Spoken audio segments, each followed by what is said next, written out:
game, a lot to it. I've known Dan for over 40 years. I won our first game, and then I never beat him again.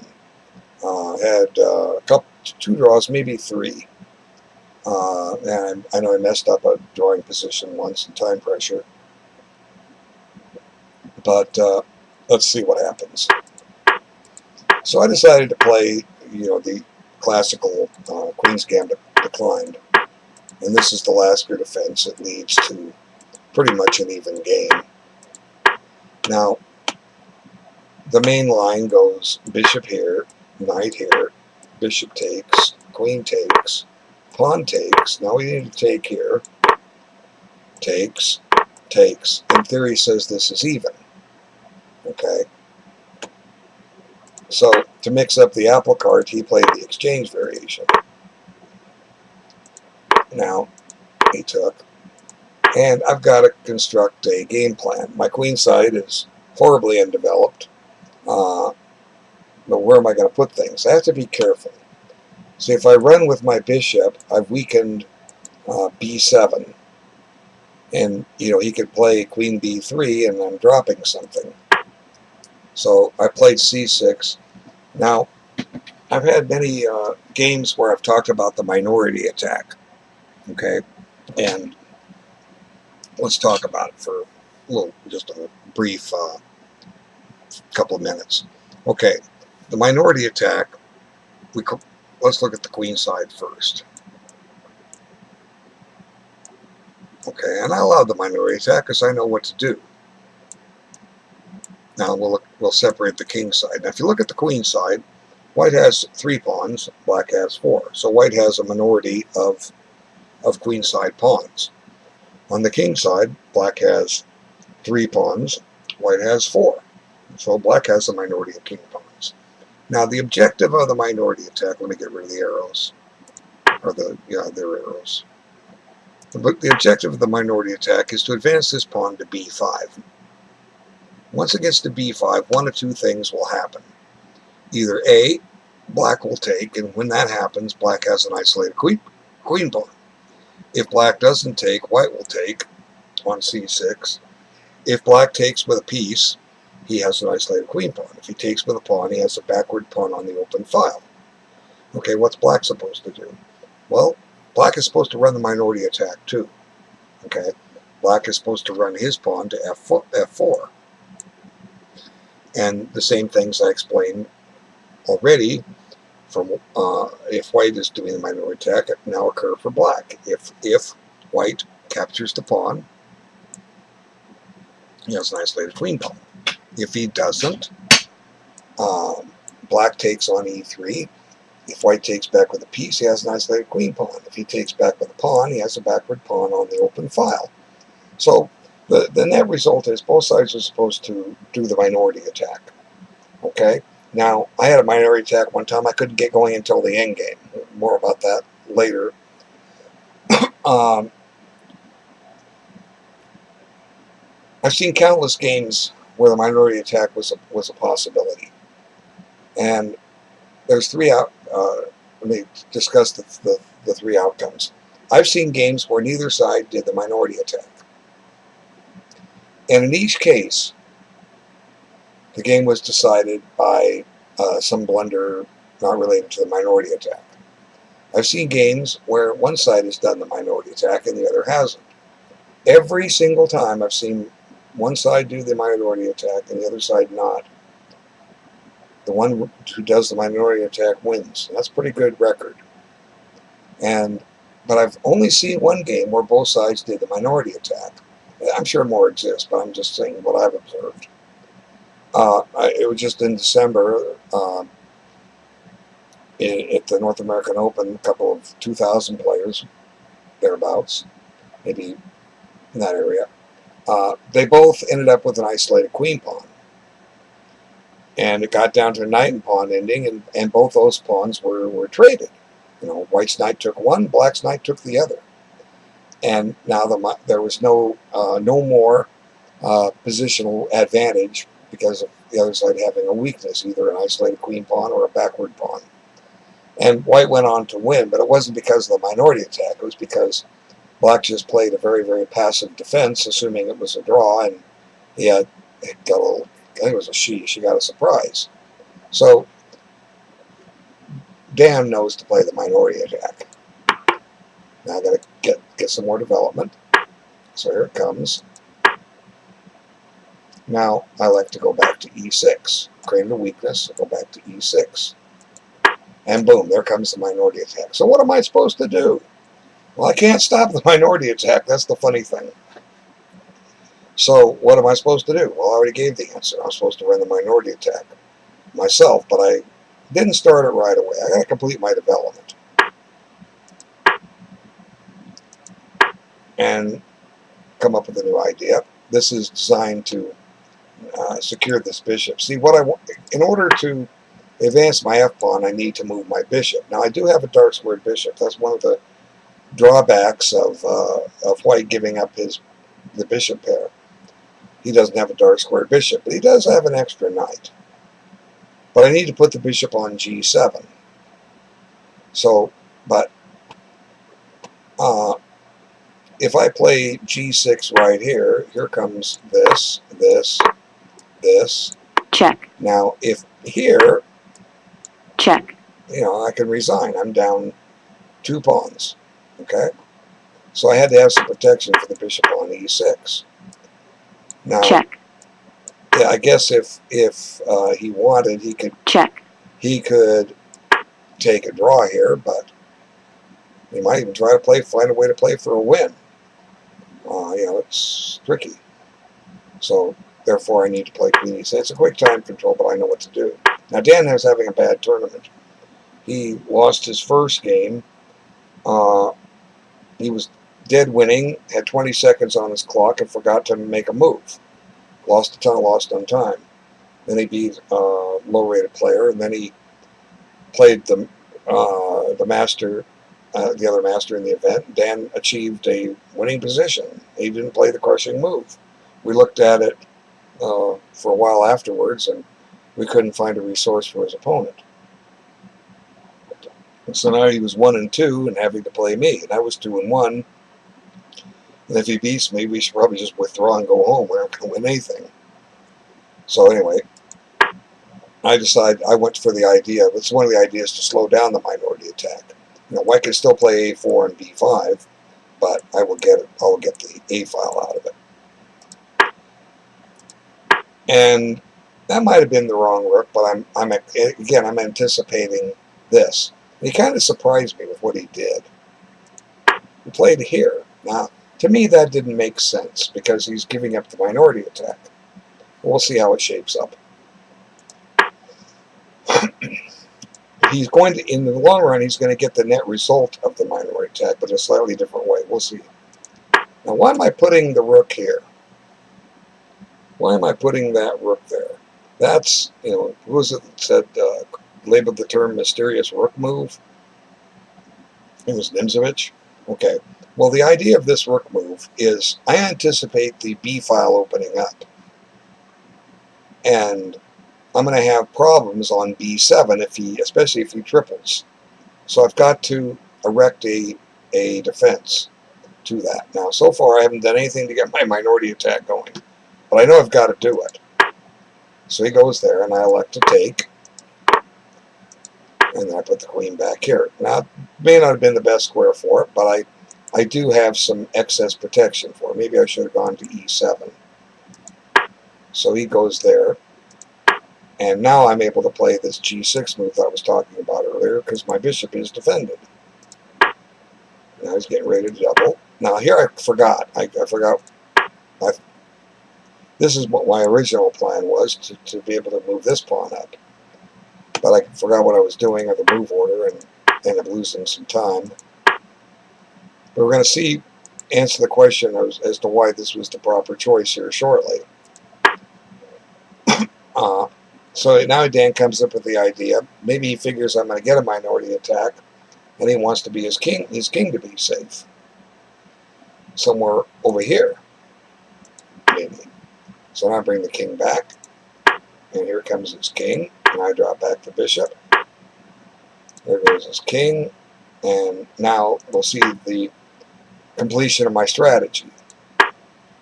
The idea of the rook c7, the mysterious rook move, was to clear this square for the bishop. Now, I'm set. He's not cracking through on the b file.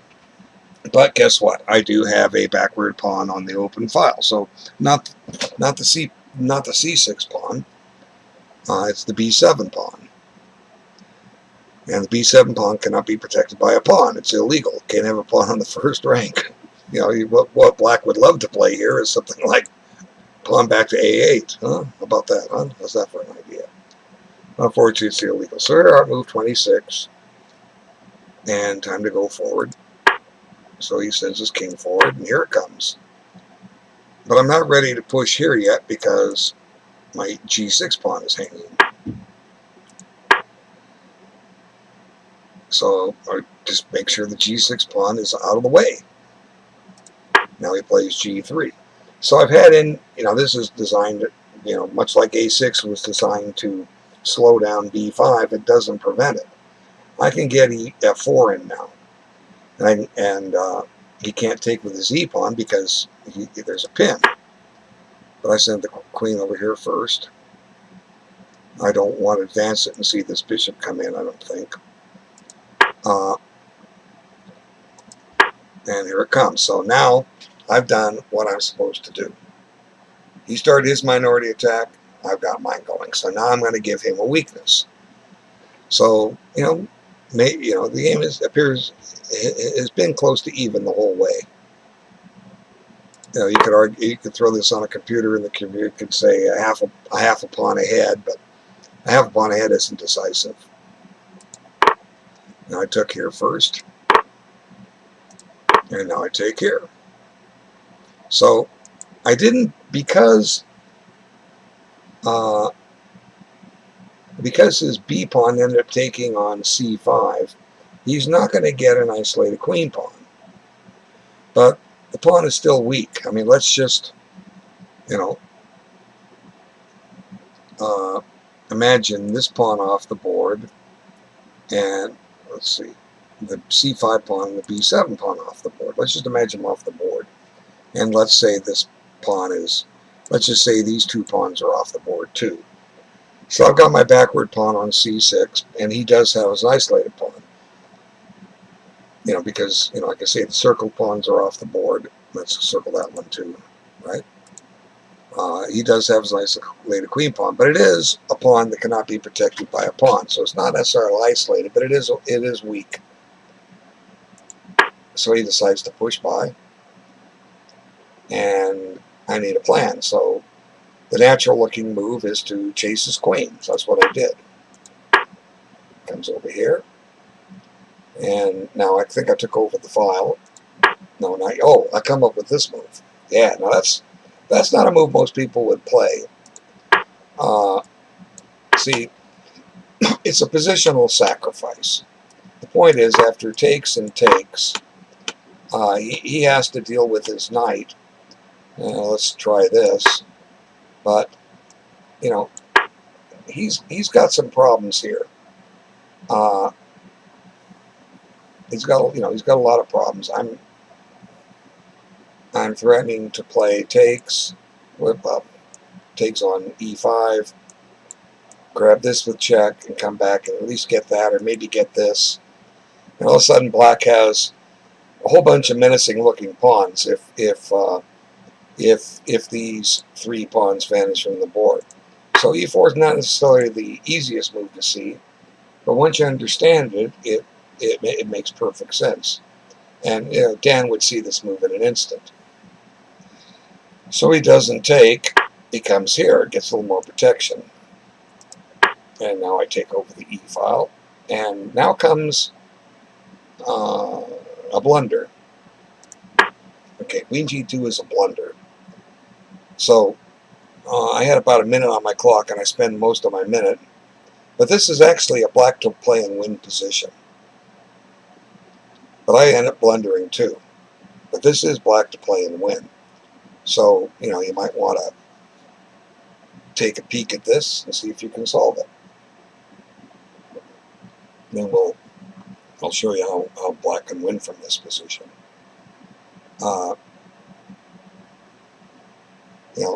will illustrate something. I've mentioned this before. I've asked Dan before, when you beat a player over 2,400, why did you win? What's the usual reason you won? And his answer was they overlooked a tactic. And I said, okay, when the over 2,400 beat you, what did you do wrong? And he goes, well, I overlooked a tactic. So, when you get over 2,500, it's, often you'll have a defendable game. You might have a tough game, but you'll be defendable. And the only thing that'll beat you is if you overlook a tactic. And that's what's happening here to White. White's overlooked a tactic. And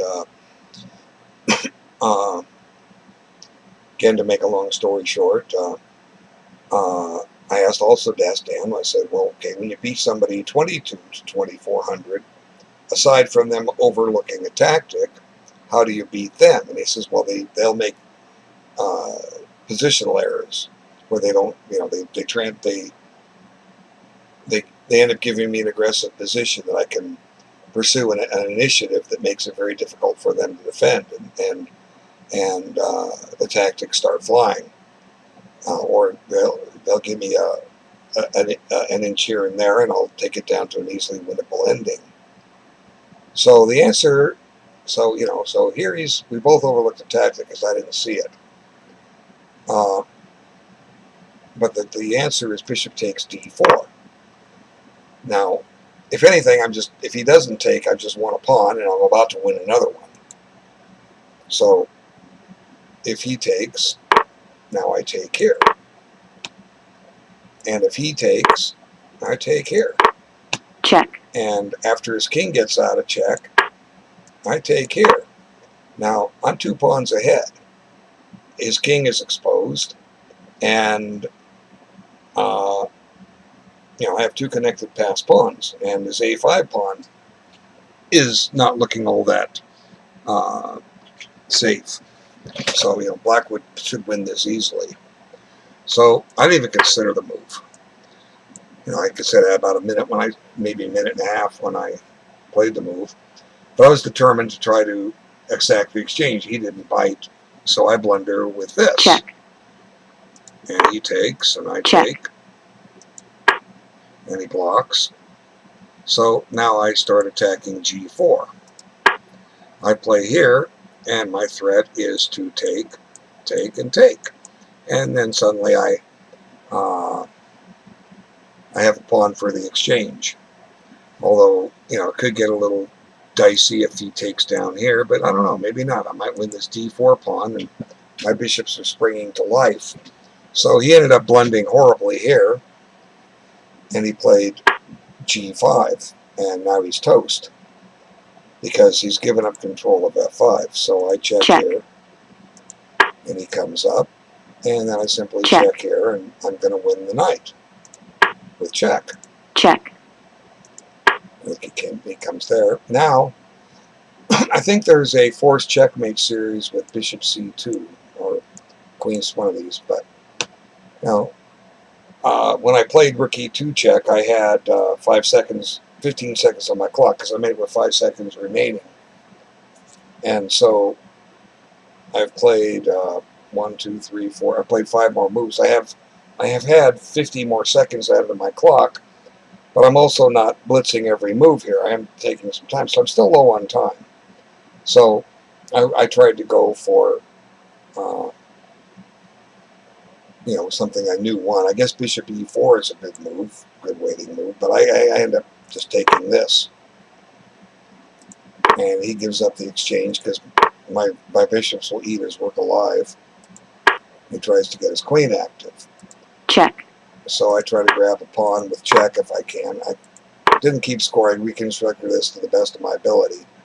Check. I don't think I grabbed this pawn, but I might have. I might have found a way to grab that with check. But now I reach a position I'm familiar with, the motive of attacking the king. So I play queen c3 check, and now I play bishop c2 check. So the motive is like, for instance, king here, check, check, check. check, Well, I guess this isn't mate. What do I do here? Well, if anything, I can just force the queen check, trade. And, check, you know, well, I can't save this. But I'm going for patterns I know. So he came up. Now, black to play and win. So let's see. I guess I could play queen d3 check, but after king here, I'm not sure what I do. He's got d1 check. So I found a clever way to put him out of his misery. check, I came up with this, f3 check. Now, his king has one legal move. If he plays it, the game's over because I have a back checkmate, rank mate. So that leaves check, this, and now black to play and win. It's a nice tactic. Maybe you can find it. And when I played my next move, you know, white resigned because this game's over. So the tactic, usually a tactic involves an active move, a check, a capture, or a threat. Checks are the most powerful active moves, captures are the second most, and threats are the least most.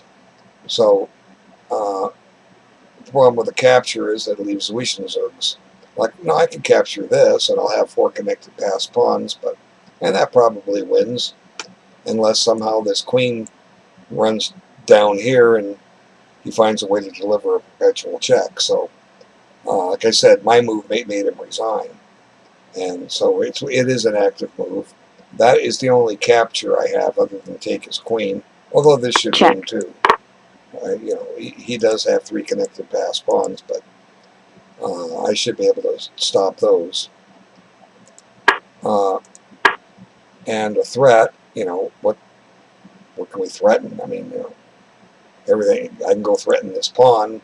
I guess I could play a check here and try to take the pawn, but he may come out. So it's an attraction tactic where we draw like a magnet. You put a magnet on your table and you take another magnet and hold it above it.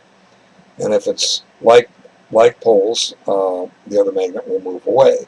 If it's opposite poles, the magnet on the table will, when you get close enough, will jump up. So we got to draw this king away.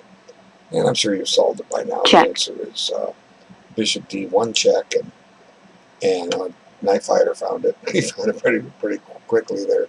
And I want to thank everyone for being here. Let's see who's in the room. How many people do we have here? We got a handful. Okay, so bishop d1 check, game over. So, you know, finally beat him again. You know, he's been known 40 years. He's going to be 58 in June, so he's not, you know, went to the same high school but 6 years apart. So finally got him again. Okay, now I had one more game left, and this guy is, I don't know, 22, 30, and oh my God, this game. Okay, so I'm dead win. I was dead winning this game. But this guy's very, very good player, but he plays horrible openings. And I played him 3 times, and I've lost all 3. First time, he made about 8 pawn moves in the first 10 moves, and I had equality, but nothing more. And I just handed him the exchange. I said, here, take it.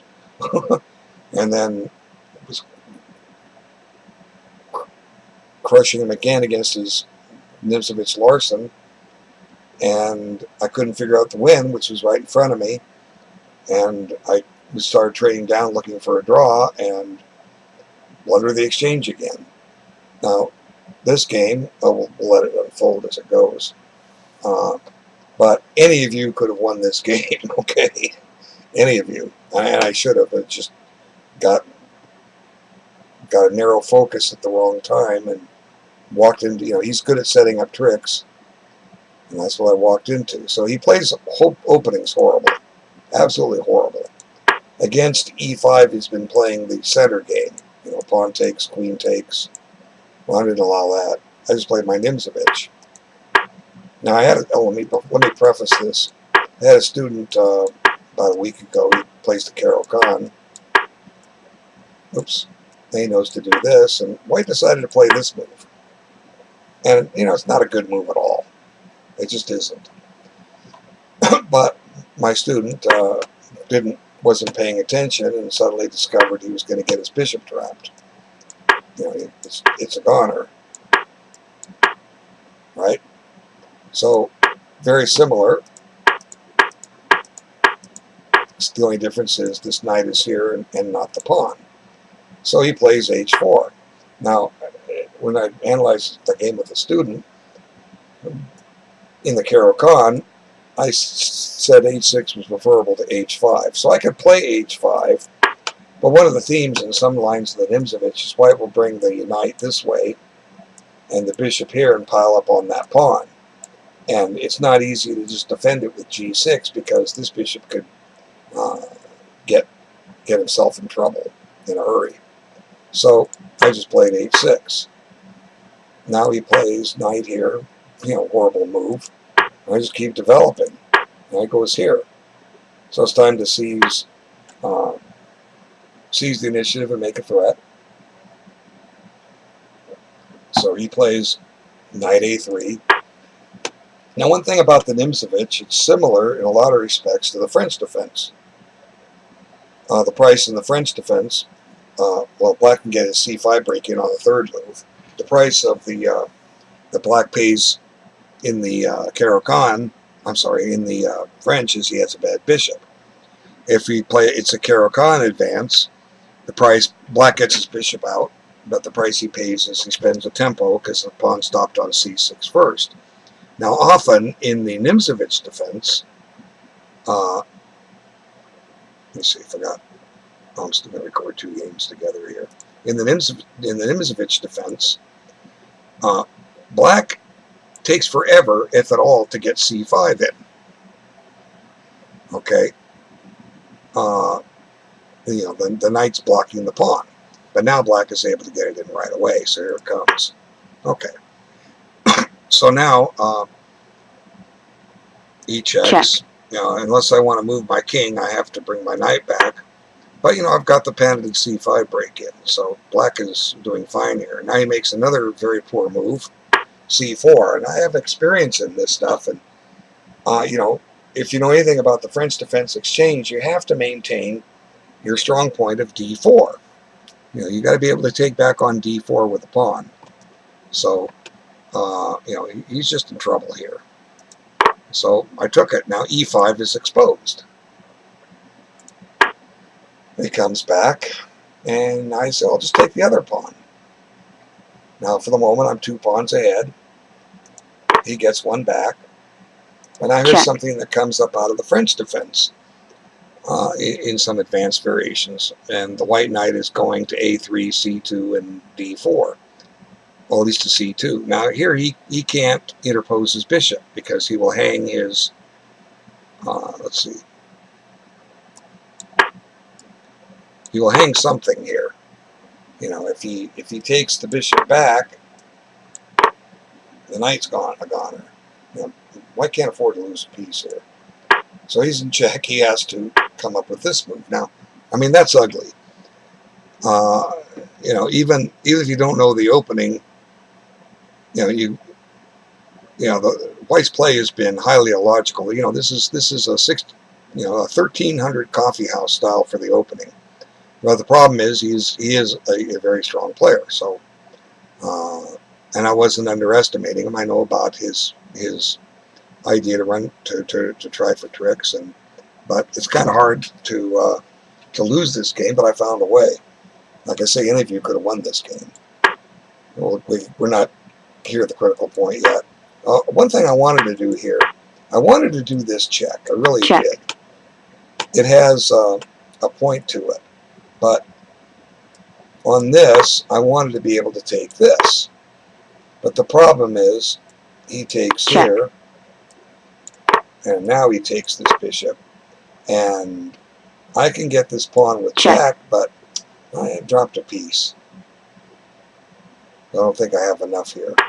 So, just Not sure what to do, develop a piece. I brought my knight out. If he wants to take my glorious bishop, well, my knight's happy to accept that square as his own. So he goes there, and I just castle. And now he takes. I have no problem with that. So here, I should probably just take this. And I'm pawn up. His king is exposed. I'm ready to take this bishop. I'll have the bishop over the knight. E5 is weak. You know, this is completely winning for black, but I saw something else, which is what I did is fine, by the way. I was just saying I probably should have taken here. I took there, and the logic being that I'm going to work on this guy, and he traded queens. Now, instinctively, I took with this rook because I didn't want to be tempoed down here, but I took with the other. Taking with the other rook is okay too, because then I can chase the bishop out. But I kind of like the bishop sitting down there, and which then I forgot about with this bishop sitting there, which cost me the game, as we will see. Okay, so, but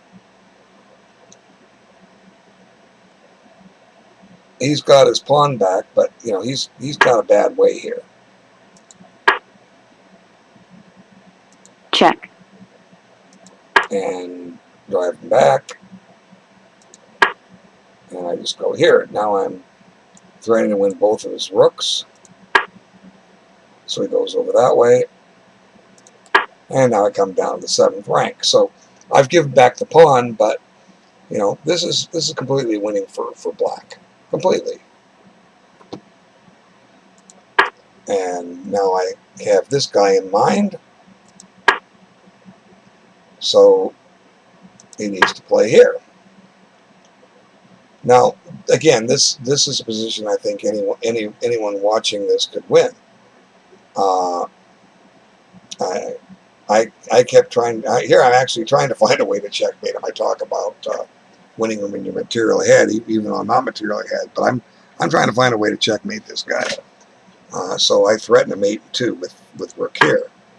Well, a simple move would have just been to play this. And I don't know, you know, he doesn't have time for king e1 because I just take with check. And then I got 2 pieces for the rook, and it's all over but the shouting. Okay, so if the bishop retreats, let's put him here, you know, just take this. And you know, he's gonna drop the pawn on a2, you know, almost assuredly. You know, yes, he takes knight c3. Well, you know, I have bishop here, and you know, white can't get anywhere here. So rook b8 would have been the proper move, but I threatened mate. Now here I should have checked. That drives his king out to g2, but I don't. And he comes here, and all of a sudden I start realizing, oh, there's a fork here. Okay, well, I think I'm okay. So I miscalculate this. Now I come down here, and here comes the fork, and I'm in trouble. But I still didn't see everything. I thought I had an out. Check. And check. Then I realized, I said it, I forgot about this bishop. If this bishop can't take my rook, check. You know, this is winning for black. His pawns are too much in trouble. You know, I just grab this, and you know, I don't think he can hold on to this. You know, he's got problems over here. This is a threat. You know, his rook f4 is a threat. You know, but what I do, I forgot this bishop is on the board, so now it's almost all over. And grabbing this was a mistake. I'm going to get that knight trapped, but I'm running out of time too, so it's a fast time control. My knight has 1 square, and that's it. if knight c2, or e2 rather, rook c2. Black has an outside chance of holding this if I don't drop the piece, but it's still in white's favor. You know, I've got some blockading chances because I can hold the dark squares. He can't contest the dark squares. But you know, if he doesn't win the piece, I think white is still theoretically winning. But I could have hung on for a long time. So anyway, I threw that game away. Big deal, just a game. You know, I don't know if these things bother me. I know I can mess this guy up next time. He's good, very good player. He plays for tricks, and it's great if you can find the tricks. I mean, some players in history have just been phenomenal about them. Kamran Shirazi of Iran, he's now an old friend of mine. He lives in France now. He used to come up with, it seemed like every week he'd come up with some miracle swindle or tactic just out of thin air. It's like, you know, we couldn't believe it. Anyway, thanks for watching that. So